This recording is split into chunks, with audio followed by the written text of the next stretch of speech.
Benedict's at the Institut Curie in Paris, France, and her paper was nominated by Cassandra Extavour.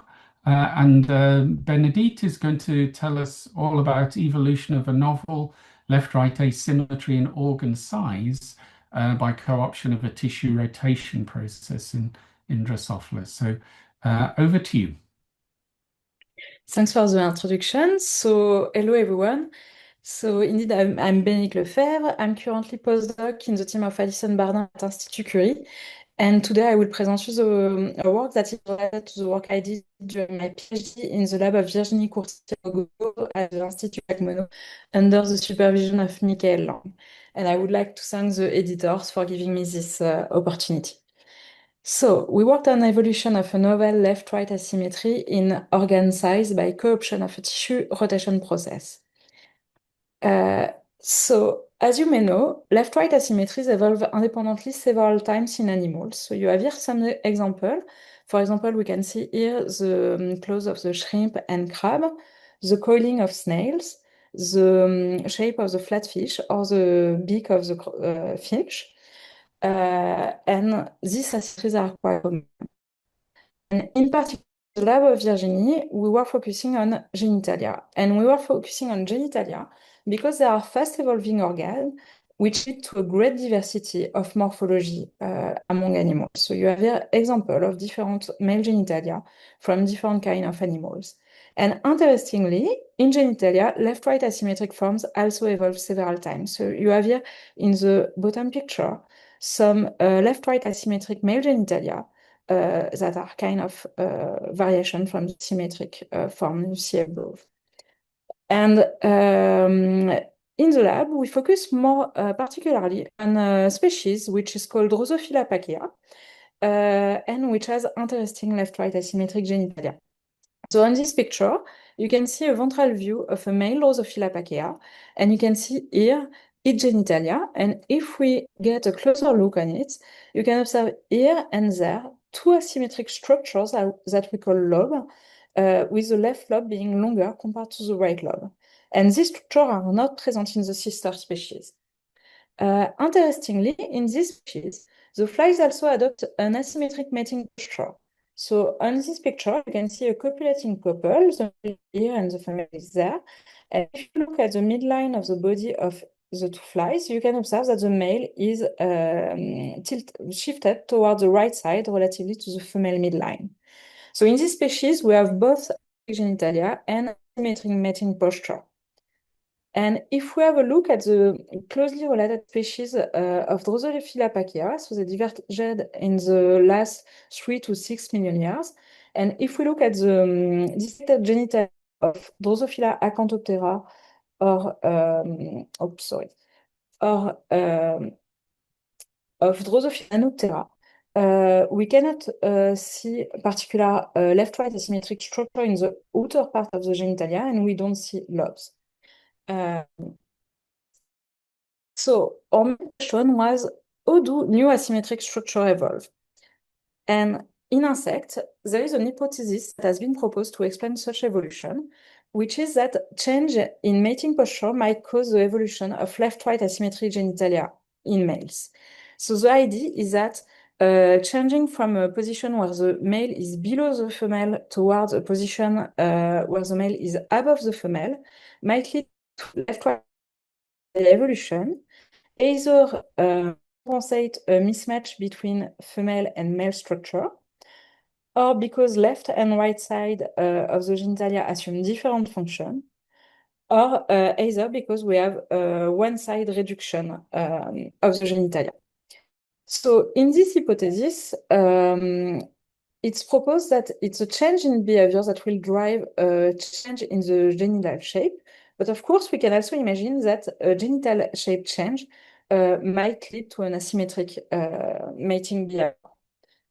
So we use Drosophila pacea to study this topic. First, we develop.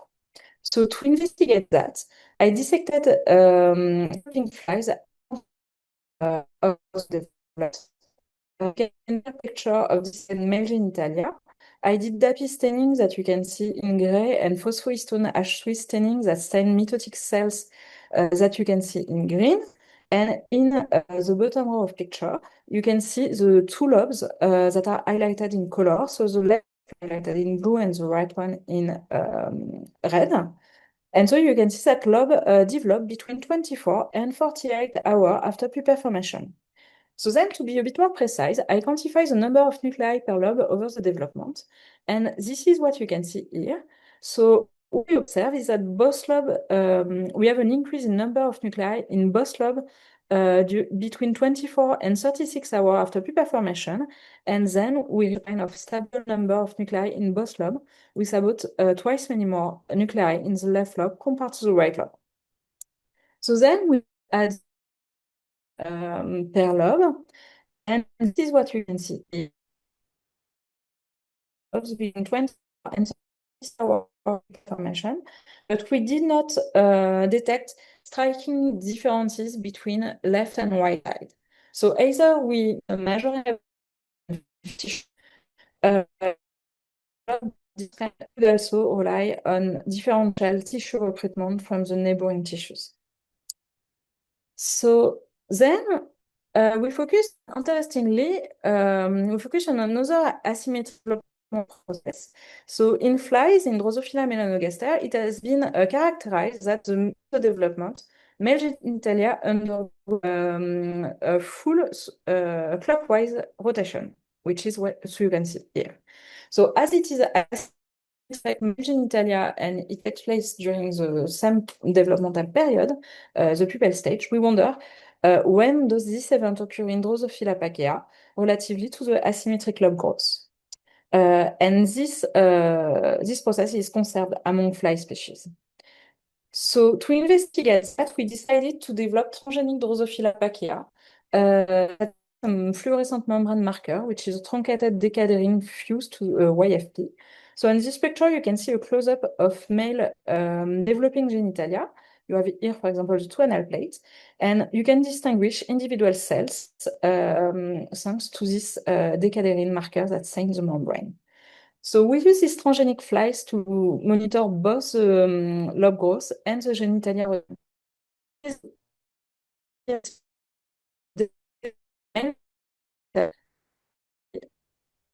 The rotation of the genitalia, at the same time, you have both lobes that are growing. So I characterize the timing of genitalia rotation in pacea. Genitalia rotation occur between 24 and 44 hours after pupa formation.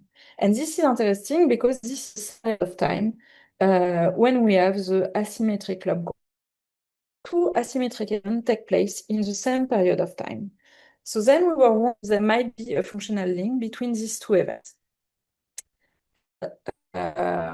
We wanted to investigate that. So to do so, we use first drug treatment, which is known in melanogaster to alter genitalia rotation, which is pyriproxyfen treatment.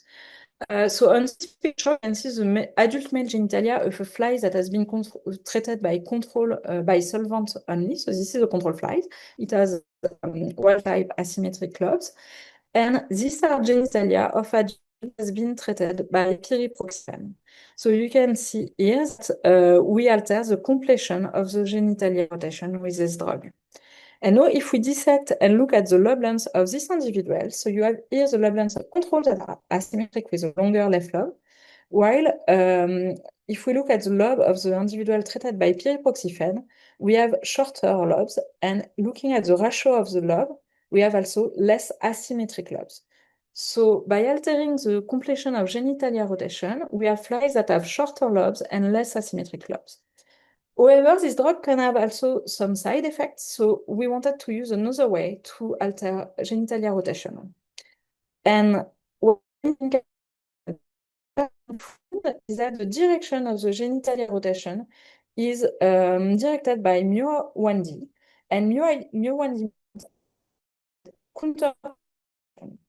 So Michael and a student, Marine Delvine, decided to develop CRISPR-Cas9 mutagenesis in Drosophila pacea to develop such mutants with the hope of reversing genitalia rotation. And this is what we have. So again, I show you the movie of the control fly. So here in wild type, you have this clockwise direction of genitalia rotation. And now, if we look at it in mu1D mutant, you can appreciate we have a counterclockwise genitalia rotation, and you can see in the same time the lobe growth. So we succeed to develop mu1D mutant in Pachyia, and they have a genitalia rotation. So now, if we look at the genitalia of this adult, you can appreciate that we also alter sometimes the completion of genitalia rotation. So here, for example, it's not complete. And if we look at the lobe length of this individual, so you have here in blue lobe length of wild-type flies that have the wild-type long left lobe and short right lobe. And in mu1D mutant, we have reversed lobe asymmetry with short left lobe and long left lobe. So on this plot, you can see also that there are some plus here on these wild-type flies that indicate that the rotation direction was, while here you have some minus and some dots indicated that the genitalia rotation was counterclockwise. So now if we look at the left-right lobe length ratio of these flies, you can see that we reverse the lobe asymmetry in mu-ID mutants. So by reversing the direction of genitalia rotation, we also reverse the asymmetry of the indicating a fusion between these two events. So then, as you may remember at the beginning, I told you that in this species, flies also adopt an asymmetric mating posture. So we wondered if asymmetric mating posture was dependent on lobe asymmetry. And to test that, we monitor some flies, copulating flies. So on this picture, you can see the male and the female. And by looking at landmark on the flies, we can measure the angle between male and female during the copulation. And when we do it with wild-type flies, so you can observe that males are tilted to the right side relatively to the female, which is the wild-type posture. And now, if we take mu-ID mutant males, surprisingly, we found the same mating posture with male that are on the right relatively to the female midline, indicating that the lobe asymmetry and the mating posture asymmetry are uncoupled. So either it could be directed by the female because we use wild-type female, either it may indicate that there are other left-right asymmetry organizers than mu-ID that control this behavior in Pachyia. So then we wondered what is the link between genitalia rotation and asymmetric lobe development. So we proposed two hypothetical models to explain that are not mutually exclusive. So the first one relies on the existence of a dorsoventral gradient of morphology that will dissipate during development. And as it will dissipate, so we propose that because of the genitalia rotation direction, the left lobe would be more exposed to it compared to the right lobe, leading to a differential growth of both lobes. Alternatively, or complementary, we propose another model which relies on differential mechanical force acting on both sides of the genitalia. So here we propose that there is tissue-tissue interaction between rotating and non-rotating part of the genitalia, and this will lead to differential force acting on both sides of the genitalia because of the genitalia rotation. So in the clockwise direction, we would have a kind of pulling towards the left part of the genitalia, while we would have a pushing or crushing of the function of the right side, side of lobes. So to summarize, we found that asymmetric lobe formed during genitalia rotation, that alteration of genitalia rotation completion alter adult lobe size, that inverting genitalia rotation direction revert left-right asymmetry, and that direction of asymmetric genitalia and mating posture are uncoupled in this species. So the key message of this work is that genitalia rotation has been co-opted during evolution to derive a new left-right asymmetric structure. So now I would like to thank all the people involved in this work. So this work was started at Institut Jacques Monod in the team of Virginie Courtier-Orgogozo, my PhD supervisor. I want to thank Marine who helped to develop the CRISPR mutant. Roseway, who improved the production protocol and did some phenotyping. And then Michael moved to Gif-sur-Yvette in another lab, where he pursued this work with Aurélie Crampondon, who did the pyriproxyfen experiment. So I would like to thank also Alison Bardin and Hervé, where I'm currently doing my postdoc. I would like to thank Alison, Carolina Parada, and Nicolas Gambel for feedback on the manuscript. Stéphane Prigent for some help on dissection. The Imagocene microscopy platform. I would like to thank the funding agencies that supported this work, and I would like to thank development for the smooth revision process. And finally, I would like to thank you for your attention. Thank you very much, Bénédicte. Again, another excellent presentation, very interesting topic. And as before, anyone in the audience would like to ask a question, please put those into the Q&A panel. Again, I can start. As I was intrigued about the what happens when you have a mismatch between the behavioral asymmetry and the structural asymmetry, and do you think that is there any consequence to that in terms of is mating more or less efficient? Can you assess that? Are there any other consequences? Yeah, so it is true that when you have a mismatch, it could lead to kind of less efficient or not efficient copulation, meaning that it would alter the sperm. For example, investigate the asymmetric lobe during copulation, and if you shave or cut the left lobe, the male cannot stay on a stable position on the female, and it affects the copulation quality. Also, in these flies, they produce giant sperm cell. So we think that you need a kind of, optimal positioning of the organ to ensure the proper transfer of sperm from the male towards the female. And so a mismatch of the genitalia might alter that. Okay, so we have a question from the audience. It says, great talk. Is the asymmetric growth of the genitalia coupled to other asymmetric organs, or is it a specific mechanism for the genitalia? So this is a good question. So the genitalia are coming from the genital disc. So the genitalia rotation affect all the genital disc, but we know that of course, the genital disc is also connected, for example, to the intestinal tract.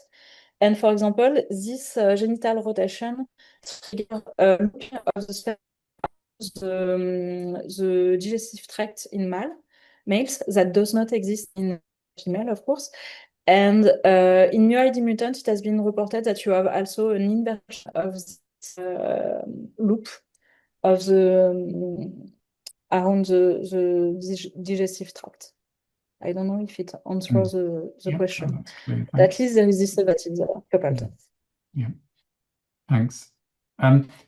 So yeah, one more question from me back to the kind of evolutionary aspects.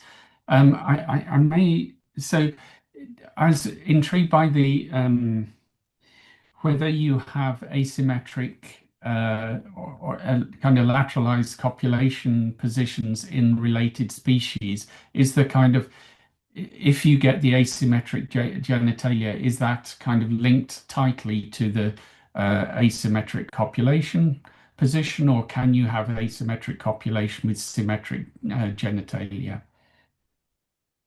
So in sister species, some have also asymmetric structure, but not in the outer part of the genitalia. So for example, in Drosophila westermani, you have asymmetric anal plates. Yeah. And in one of the other species, you have also, which is also the case in Drosophila pacea. And if I am correct, in this species, they have also an asymmetric mating posture. At least in this group of species, we found both asymmetric genitalia and asymmetric mating posture. Okay. Well, thank you very much. I don't think we have any more questions. So I will conclude the webinar. So the webinar Development Presents will return soon. We'll have Development's PI Fellows and the third paper prize finalist. And if you want to hear more about this webinar series, please do sign up to the mailing list for more information. So thanks again to the speakers, two fantastic presentations about two fantastic papers, and good luck with your ongoing work and ongoing research, and hope to see more of your great work in the future. So Thank bye-bye you. from me, and bye-bye from development.